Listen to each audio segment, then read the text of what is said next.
Okay, so I want to talk to you about Buddhism. Buddhism is very similar to Hinduism, but very different in other ways. Buddhism is actually was kind of different in that it actually has sort of a central figure, just like Christianity has Jesus Christ as a central figure. I guess Buddhism has Siddhartha Gautama as its sort of central figure. It's more unified um, in that it follows the teachings of a specific person. And so Buddhism, though, however, comes from India and it exists in India. And so Hinduism takes a lot of the teachings from Siddhartha Gautama, and Siddhartha Gautama takes a lot of the teachings from Hinduism. So the two are very similar.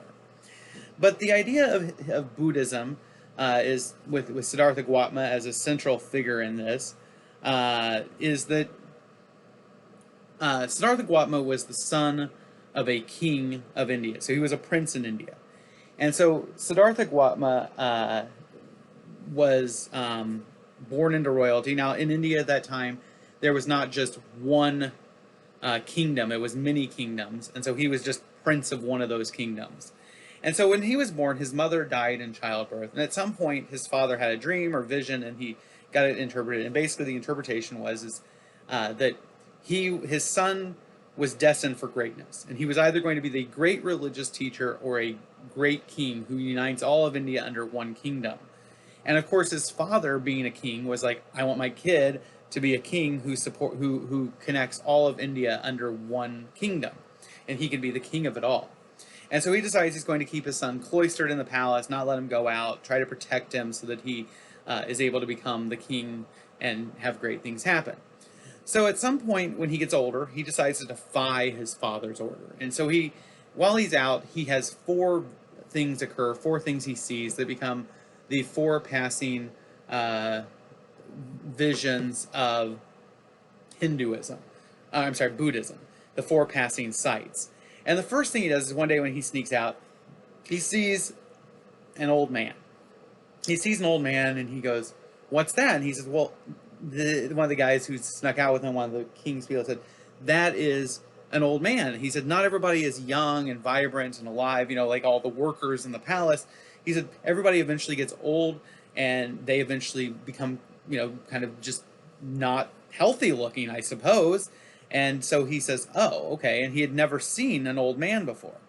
So he decides to sneak out again. And on this trip out, he sees somebody who's very sick and laying in the street and in pain and not able to move, and he's crippled. And so he says, "What's that?" And his person who has been outside the palace, his servant or whatever, says, "Well, that's a person who is sick." He said, "Not everybody always is healthy. One of the things that happens is we get sick and we become ill and we are unable to live our lives as we normally would." And so he says, "Oh, okay, I've never seen that." And so he then goes out another day and he sees a corpse, a decaying body in the street. And he says, "What's that?" And he says, "Well, that's death. Eventually all of us will die and we will no longer be able to live." And he's like, oh, he'd never seen death or knew anything of it because he'd been shielded from it. And so he goes out another time, and this time he sees a monk or a follower of probably Hinduism who is out, a religious follower who is praying and meditating. And he says, "What is this?" And he says, "Well, that's a guy who is trying to understand the teaching, trying to basically live his life in accordance with something greater. And so he is in prayer and fasting, and he's trying to live a religious life." So at that point, Siddhartha Gautama realizes that there's more to this, that life is not just a series of pleasure, that eventually he sees and realizes there is pain. He realizes that we will all, he realizes we will all grow old, we will all become sick, we will all die, and that the only people who perhaps can have any understanding are the religious. And so he then decides he wants to become he wants to kind of understand this. So he begins to study. Now, at some point as a prince, he is betrothed to, I believe it's actually his cousin, who apparently he is very much in love with. And there are stories that they had a very impassionate relationship, and they had a child together. And they marry and they have a child together. And at some point, when the child is very young, he says, "I can't continue to live this life knowing that all this pain and everything exists in the world." And so he leaves the palace to go become and study religion, basically to meditate and be like the religious person who is the monk. And so he goes out to do that. He says he leaves in the middle of the night without saying a word because he knows if he kisses his wife or he kisses his child, he may not go. And he knows that that's where he has to go. So he leaves in the middle of the night and goes off to become a monk or to study religion. And while he's out there, he tries various different things. He tries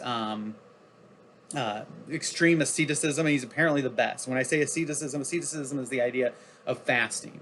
That you don't eat, you don't drink, you maybe don't dress and sit in cold temperatures, and you focus upon that and let your body be in pain so that you can focus on higher spiritual purposes.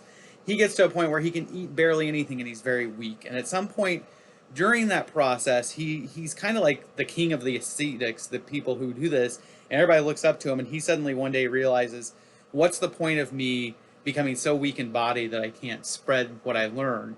And so he goes out and he eats and he becomes kind of this healthier ascetic. And so people kind of question him. And so one day, while he's in the middle of meditation under what's called the Bodhi tree, under a tree, the Bodhi tree, which is a type of tree, he has a vision that he calls them the Four Noble Truths. And the first noble truth is that life is suffering, is basically the first of the Four Noble Truths, is the idea that, life stinks, right? You're going to have pain, you're going to experience pain, and that's the way it is. And so the second, he then realizes the second noble truth, which is the cause of pain is the desire for this world. That when we desire things like I want love, I want my family, I want health, I want these things, and when we lose these things, it's our desire to have them that causes us to suffer. It's not the fact, because if we never had them, we wouldn't suffer as much as if we had them and lost them. And so he realizes it's desire. It's the desire for these things that causes it. And so the third noble truth is, if you can quit desiring things, you won't suffer. If you don't care if things are gone, you won't care. Now, I think we could probably argue with that a little bit. I think it's an interesting point because of the fact that, what am I trying to say? I think that's an interesting thing in that most of us probably would say it's better to love and lose than to never have loved at all. There's a sense of, it's great, but the idea that you're just going to give these things up and not have them, that seems problematic. But we don't need to go there at this point. It's just, I don't know, we need to go into a great detail about that. But that is kind of one of the things that he says. He says the fact that we're desiring these things is the reason why we suffer. Now, with that said, he then says, okay, so the fourth noble truth is basically that by following the path of enlightenment, that you can escape this and you can escape your desire and you can just sort of live your life. And so most of Buddhism is really about, it's not so much, they don't necessarily have, they're not as much focused, they're focused on the idea of, we can end suffering by accepting and not desiring things. And the idea is just simply to appreciate things for the way that they are. What the Buddha, probably the best story I know, is the story of the cup. And there's a story of a fine cup. And the idea is suppose you have this beautiful cup, this goblet, this thing that's absolutely amazing, absolutely beautiful, and it's worth, whatever it's worth, it doesn't really matter. But it's of great value, great, maybe it's crystal and it's got gold inlays, all kinds of stuff. It's a beautiful goblet. You love this goblet and, it's your beautiful cup. And, if that were to break, you would be devastated. I mean, we've all had things that we just really loved and cared about, and then they break and you're like, I can't believe I lost my favorite this or that. Just as sort of an odd, I got this little statue, after my grandfather died, and I won't go into much detail about it because it's kind of a goofy story, but I actually knocked it over just a few weeks ago and broke it. And I just was sort of in shock at the moment. It's not of anything, it's not even anything that is, it was my grandfather always had it, and I said, yeah, that's something I want. And I knocked over and I broke it. Now I can repair it. It's not completely broken. It's a statue and the arms broke off. So I mean, it's still, it's still a statue. It's still there.